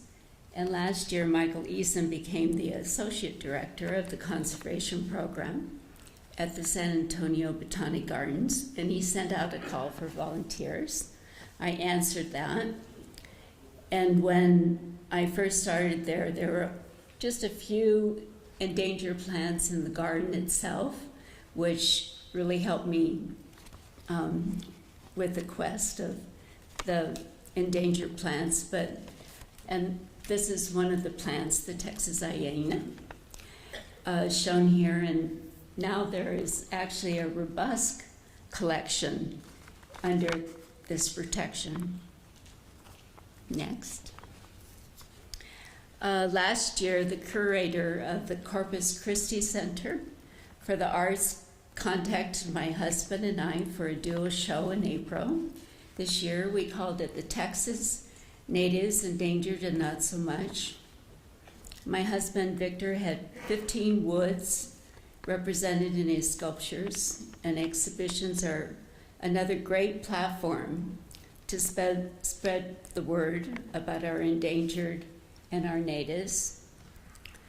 And a special thank you to my husband for his support and throughout this crazy journey of being a botanical artist. I want to thank you for the reward, and I really think the applause needs to go to all of you in the Native Plant Society. Thank you.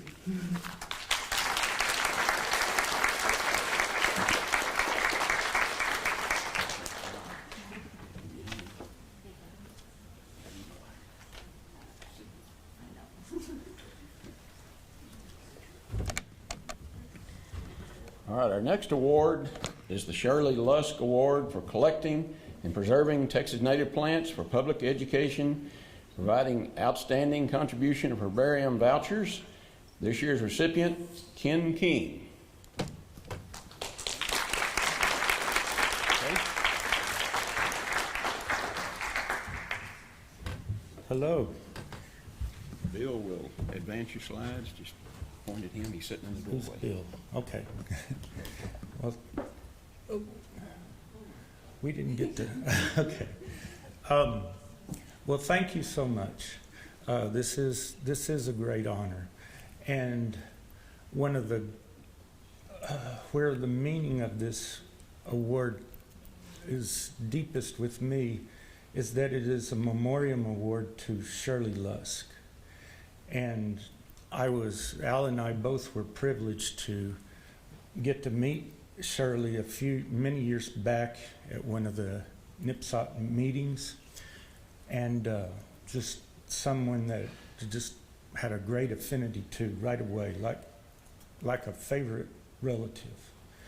And so that brought meaning to me for an award. We don't do what we do for awards or for money or anything, but that did help quite a bit, the knowing that it was for Shirley, or from Shirley. This is Dr. Richardson. He's looking at a Colima. We go out about every Saturday when we were preparing information for our book, The Plants of Deep South Texas. We would go out every Saturday in the field botanizing, and so we would make herbarium specimens of everything that Dr. Richardson would photograph, and we'd do it in the back of our Subaru, my Subaru, and this protected us from wind, and it raised the press up where it was easy to work with instead of on the ground, which it's harder and harder to get on the ground anymore. But this is what we did. Go ahead. Some of the herbarium specimens, of course, there's something that makes a nice pretty mount, like the Anridera or the Leptostachys. And then this one over here to show some of the importance of herbarium specimens, the Euchnide lobata. Now, we went to a locality in Starr County that is very well known. Right before you get into Rio Grande City, you look up on this hill, there's a cross up on the hill. And there's steps that go up there. And there's a, what do they call those, Al? A shrine. Yes, there's a shrine and an inset, like a little cave-type recession into the side of that cliff. And these plants are growing all on the rock area inside and on the outside of that shrine. Beautiful yellow flowers. And recognized it as a Euchnide. And the only Euchnide that was recorded from Texas wasn't from our area, but it's hill country in western Trans-Pecos. And so you can't tell from this slide, but we had it labeled as Eutnite bartonioides because that's what it keys out to. And then we sent the herbarium specimens off to University of Texas Herbarium and Brit Herbarium, both. And someone went looking through those herbarium specimens and they got to see this and oh, this is a Mexican species that hasn't been reported from the United States yet. And herbariums are so important, as we all in here know, and it's getting harder and harder for especially smaller universities to acquire funding to maintain our herbaria, and they are so important. And so this shows a little bit of the importance of some of these. This agave scabra shows another example of what you can do. Can you imagine putting an agave in a plant press? Well, this is what you do. You cut part of the leaf, you score it a little bit, and then press it flat and just do the best that we can. One of our biggest contributions, I feel, one of the ones that I'm most proud of and it was so exciting, was when we found this Wisadula parvifolia, which is a mallow, and we found a little stump about 3 or 4 inches tall in the middle of a caliche road, driving along this caliche road. And I don't know why, but I was driving, and Al and I were together, and went right over the top of it, because there wasn't anything to see. It didn't have any flowers or anything. And I don't know why, but I said, Al, I want to back up. I saw a little plant, and I know it's something common. We see it all the time, but I want to go back and look at it. And so I backed up, went out and looked, got down close and looked. Well, there's a couple of ratty-looking leaves covered with caliche dust. It's something common, I know, but I still can't quite place it. So I came back and I dug the specimen out of the middle of the caliche road, and we potted it up, and we grew it on up to where it matured, and it flowered. And it's like, oh, well, now I don't know what it is either. And Al's the one that works the keys, and it didn't key out to anything that we knew. So we sent the specimen off to the mallow god of the world, Paul Frixell, at the time. He was alive then. And he told us this is new to science. And this plant gets, we couldn't find where it would grow. The mother population, that's not its natural habitat. It's to come up in the middle of a caliche road. So it was a couple of years later before we just happened to look on the side of the road there north of the lower Rio Grande Valley, because we're in I don't know if I said that, we're in the southernmost part of Texas. There's some salt lakes there and potholes on the sides of the road covered with Wisachi and Ratama. Look through those trees and there's these tall, spindly mallows that are up 4, 5, 6 feet tall. And stop, and we got out and looked, and there they were, and that's where they grew. And we were, so anyway, we got, and Paul Frixell asked us if he could use our specimens for the type. And so, of course, we said yes. But anyway, and this is Alfred Richardson, and I think he was 90 in this photo. And this is me, and I was 60. And this is one of our younger, Raziel Flores, and he's 30. So we've got 30 years between all these generations, and there's a lot of people in the valley that are young and that are excited about doing this sort of work. And so, and this is our book, The Plants of Deep South Texas. A&M Press is the publisher. They just informed us that they are completely sold out. You can still buy the book off of Amazon and a few of the places that still have it stocked, but you can't buy the books from A&M Press anymore. So now we get to start on the second edition. Yeah. So, would you like to say anything, Al? This is our last slide, so thank you so much.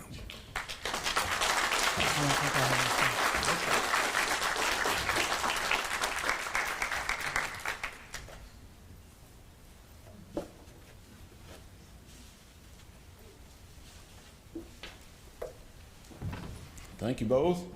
And Alan Lusk, you know him as our official photographer.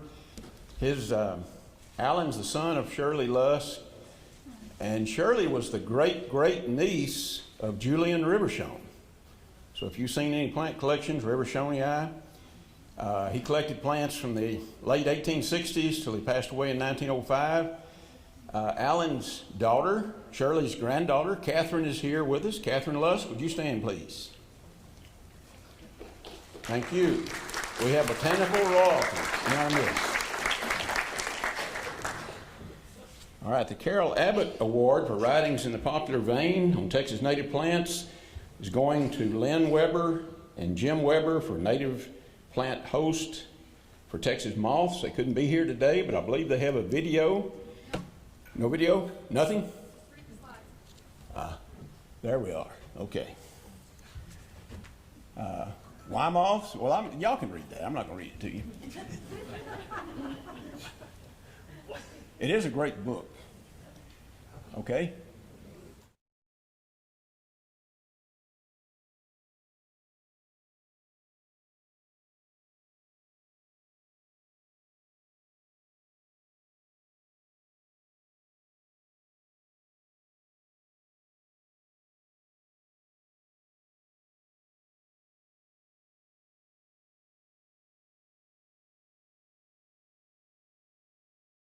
Stuart Correll Award for Scientific Writing in the Field of Native Plants of Texas. Dr. Rodney Bovey for Mesquites, History, Growth, Biology, Uses, and Management. And I think he has one slide. He has one slide, and then we're going to see a video. Or he's...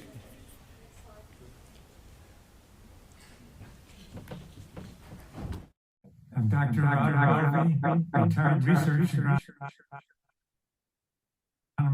from the U.S. Department of Agriculture and retired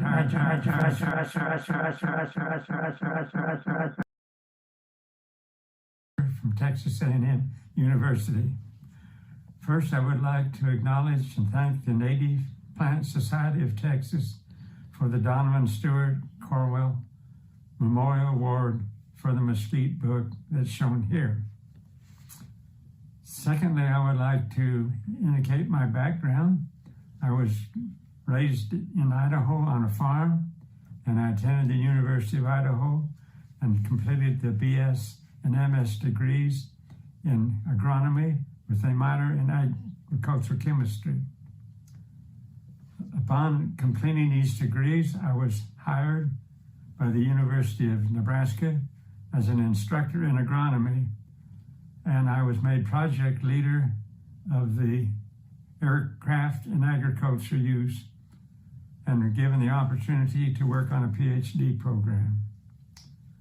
After completing the PhD in agronomy and a minor in botany, I was hired by the U.S. Department of Agriculture Research Service as a research agronomist.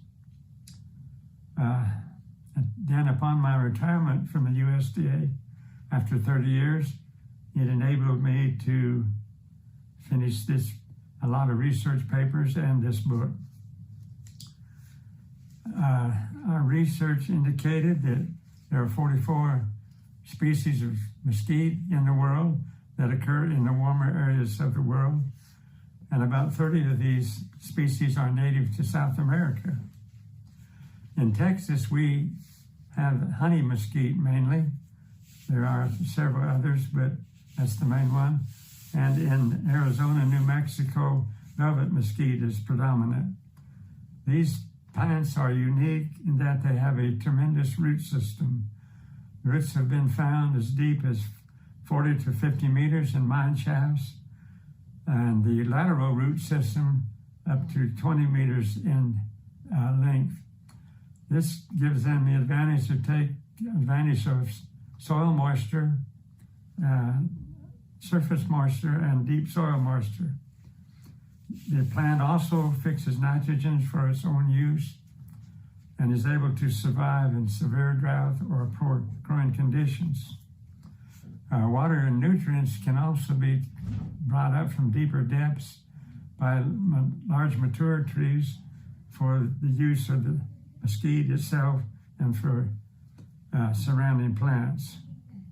The really unique thing about this plant, though, is it can tolerate highly saline soils up to pH 9, and which is almost like seawater.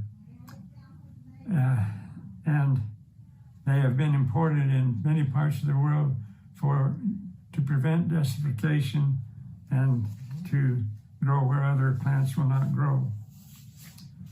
The pods have been used both by humans as food, early humans, and now they can also be used by livestock and mixed with other feeds. The pods themselves contain up to 17% protein and up to 13% sucrose and crude fiber. The essential amino acids are present, and tryptophan, and so it can be a very nutritious plant, although there are some anti-nutrient factors such as tannins and alkaloids that cause digestive problems in both humans and livestock. And in Texas, some of the ranchers that do not like mesquite and are serious about controlling it, so we developed chemical and mechanical control and sometimes prescribed burning and combination of these treatments to control mesquite. So mesquite control measures are available. In summary, this is a very unique plant, and it's been here for millions and millions of years and will be here many more years. Again, I would like to thank the Society for this opportunity and honor.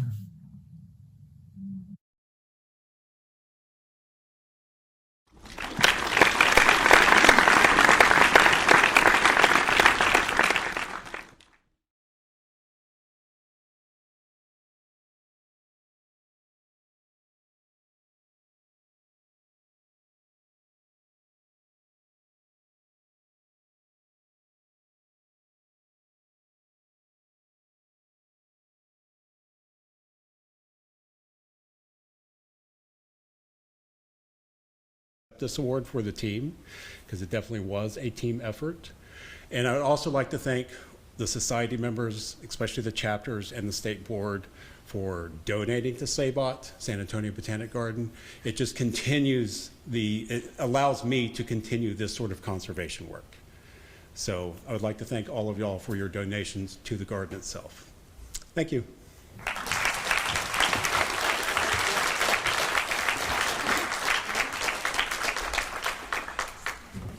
All right, this is another very special award we've got coming up, the Lynn Lowry Award for Horticultural Achievement in the Field of Texas Native Plants, going to Jan and Bill Neiman and family, Native American seed.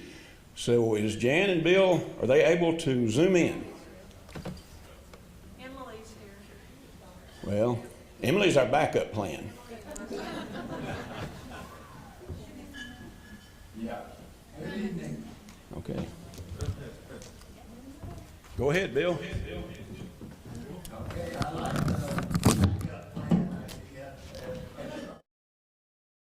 the wiring this evening, but if it's at all possible, we would like to share the mic not only with myself and Jan, but also Emily and our son Weston, who are there in person. It's pretty hard to wrap my head around the amount of appreciation that I have for all of the people in the society that helped us for so long. A whole generation's worth.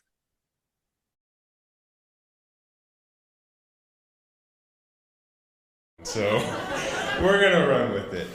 I believe this is when he first started in '88, the first harvest. And if you look really closely, you can see Emily sitting on his lap up there, which would most likely be a pretty good first memory of working at Native American Seed.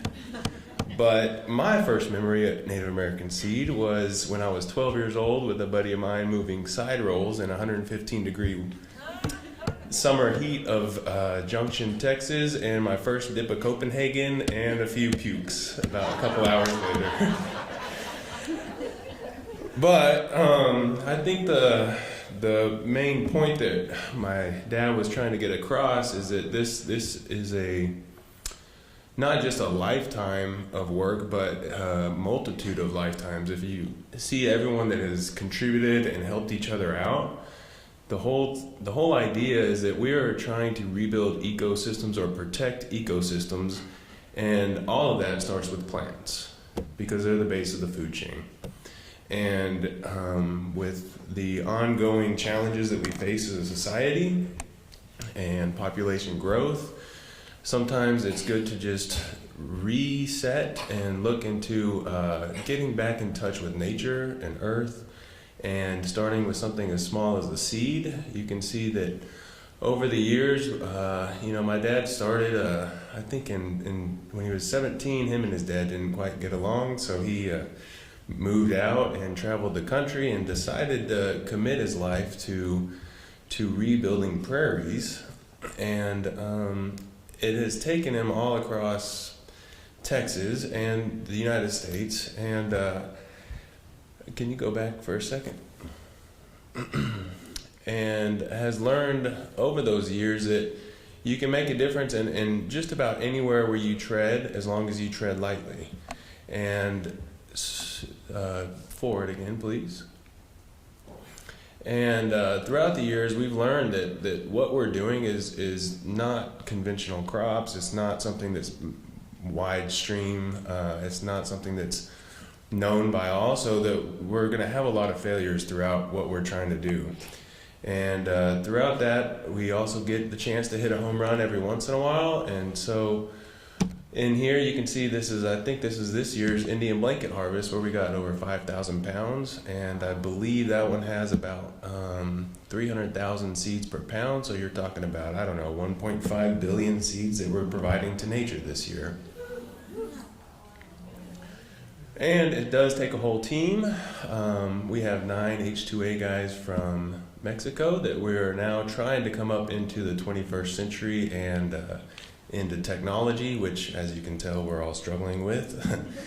But we're trying to get to where we're a little bit more efficient in our processes, and hoping that the next step of the generation over there on the right, which is also over here. Oh, you're awake now, Fisher. Good. He's waking up now. And is trying to pass on the torch. So this is where it all started on that first harvest. So the idea, I believe, is to come around full circle and notice that our first harvest on this site, I'm not sure what it was, but this is a field full of, I believe that's American basket flower. And this 35 years that this company has been alive, and we're looking forward to taking it on further in the future, and we appreciate everything that NIPSOT has done to help us along the way. Thank you.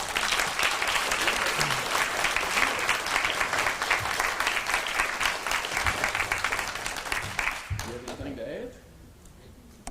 We have Fisher here, who I believe is the youngest NIPSOT lifetime member. Is that right, Fisher? Yeah? You want to come up here? You want to come by? It's Fisher. And I'm ready to harvest some seeds. Yeah, say hi, my name's Fisher.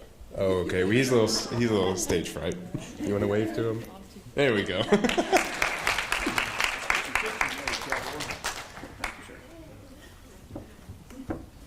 All right. Certainly, last but not least, and he's waited patiently, the Lynn Lowry Charles Leonard Waddell Award for Lifetime Achievement in the field of Texas native plants. Will Fleming, please come up, sir.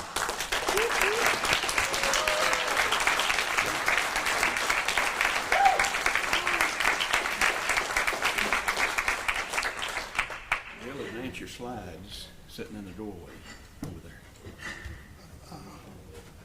Now, say that again. That's what I need? No, he's sitting over there in the hallway. He'll advance them as you just nod to him.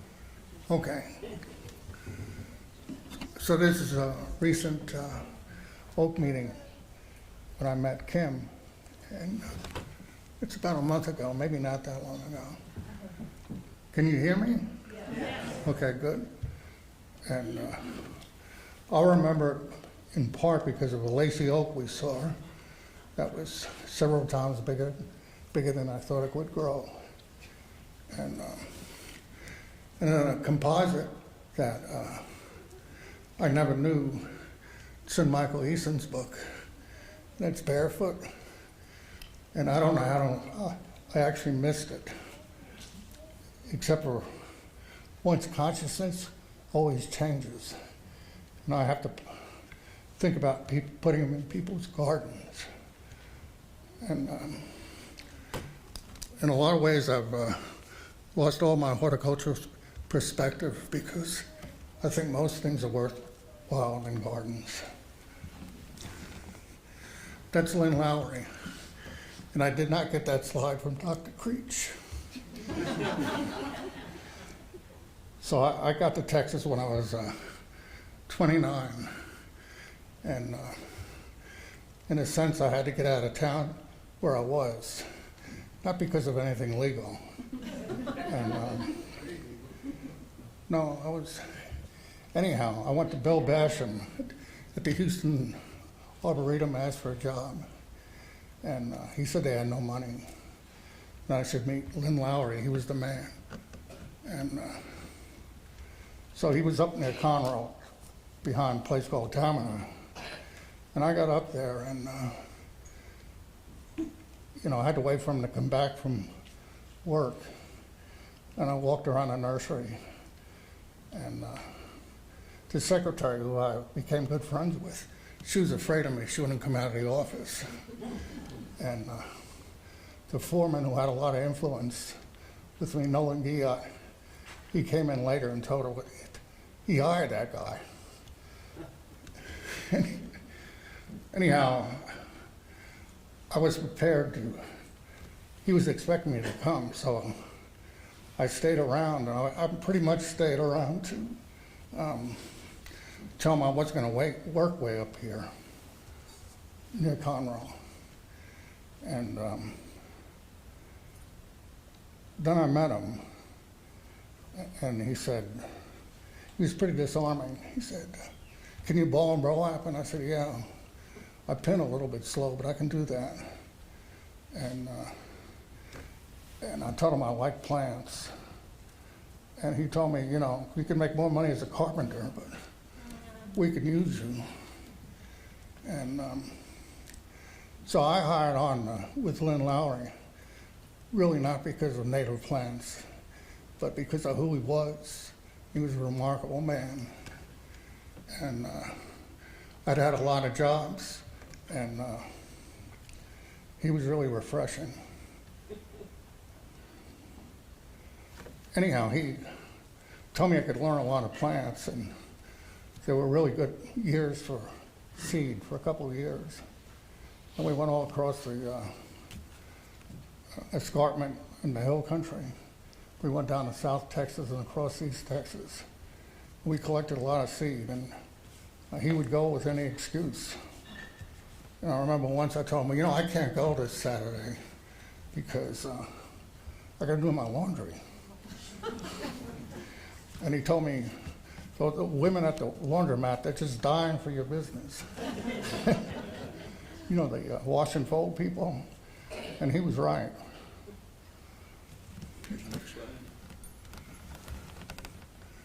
That's a group of people who have influenced me a lot. And all of them I don't know real well, but there's Peter Luce and Scott Ogden and Craig Jackson and Adam Black, who, you know, he wasn't around long enough for me to know real well. And you know what's wrong with that slide is there's no women in it. And women have helped me a lot. Marjorie Jenkins and Vera Lammers. She told me about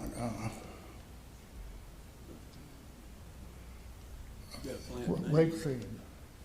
Tell us about this plant. That was a photograph from the National Arboretum. And,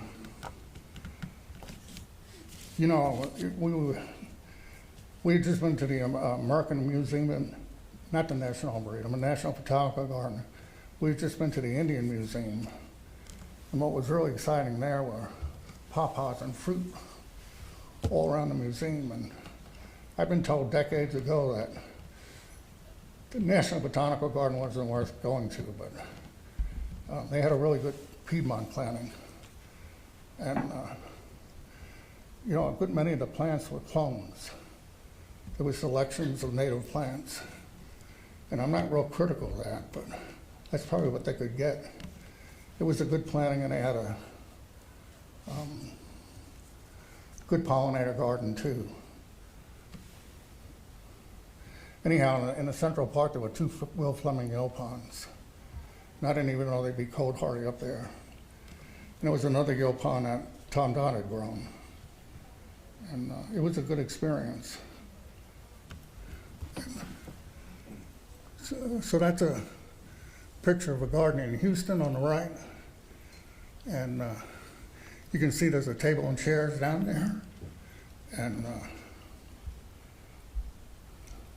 they're under chalk maples. And I had those chalk maples from about when they were knee high. And that's not a new picture. Anyhow, not everybody can sit under chalk maples. So women, you know, this is my wife, Ruth McDonald, of course. And, you know, there's Margie Jenkins, who I'd mentioned, and Rosemary Sims, who I learned a lot from when we weren't throwing stones at each other all the time. And Casey Williamson, and Sweet Lolly Jackson.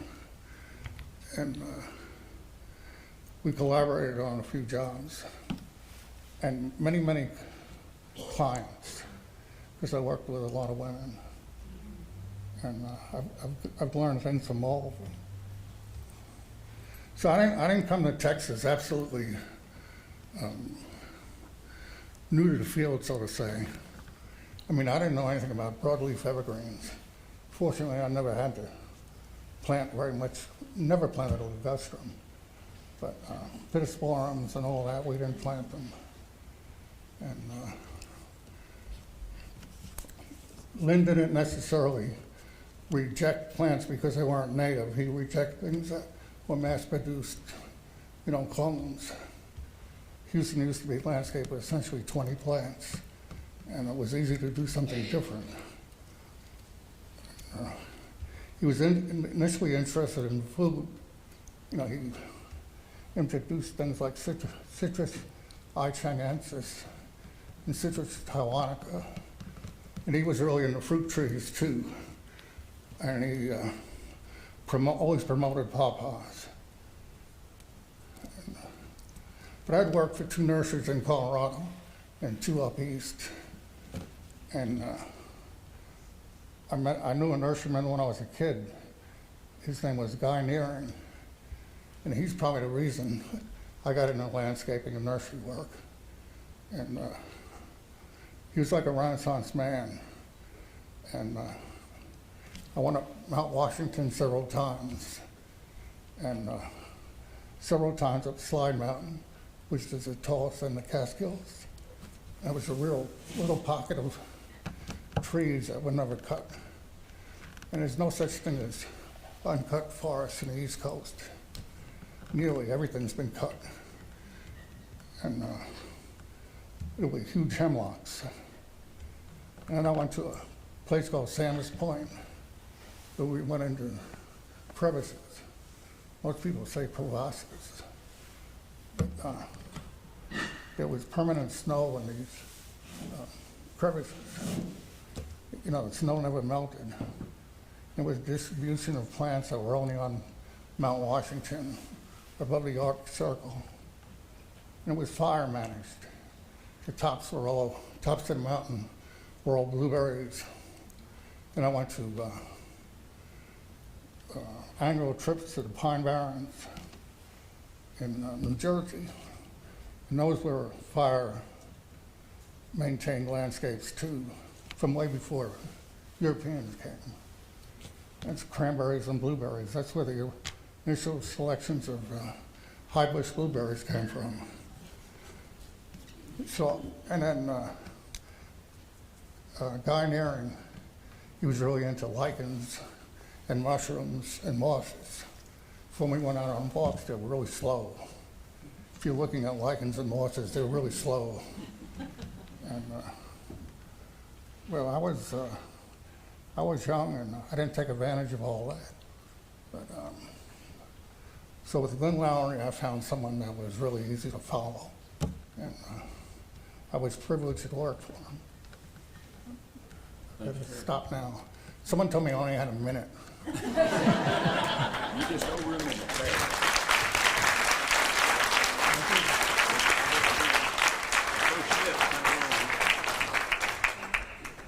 You got it. You can get your picture over there now. You gonna do that? My first official job as president is to let Kim Conrow close out this meeting. I've asked her to do something special. Thank you, Ricky. Just want to remind everybody that the Chapter of the Year quilt will be awarded at our spring symposium, so it's something new this year, so get your cars in. And the next slide, please. One last thing before Kim goes on. If you want an award for a photo, come up and we'll get your photo before you leave. Come up at the end. Bring your friends and family. Hey, Kim, don't forget the centerpieces. Oh gosh, somebody on your table has a little sticker underneath it, an orange post-it. You can take the centerpiece home with you. Whoever's the lucky person that has that under their chair. Don't look now, just wait a minute. So on coming and going, please look at our field trips. And Ricky has told me that I have to do this one last thing as my last official thing as an executive officer. And it's the next slide, please. It's our song, y'all. It's our song. I know, I love it. And I hope they can get it to play, and let's all sing along. That's what we do. We all sing.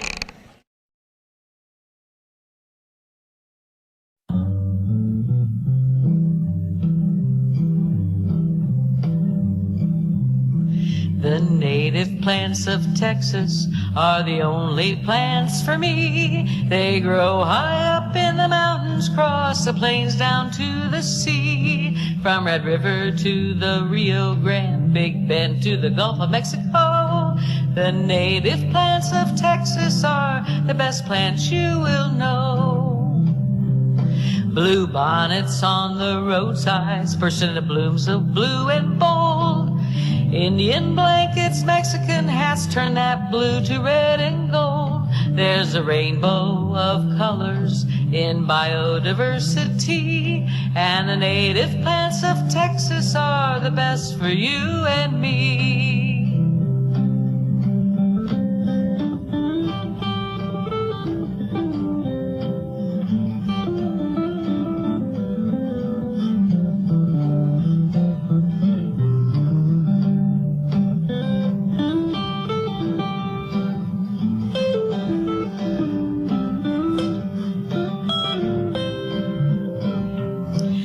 The native plants of Texas are the only plants for me. They grow high up in the mountains, cross the plains and down the sea. From Red River to the Rio Grande, Big Bend to the Gulf of Mexico. The native plants of Texas are the best plants you will know. The native plants of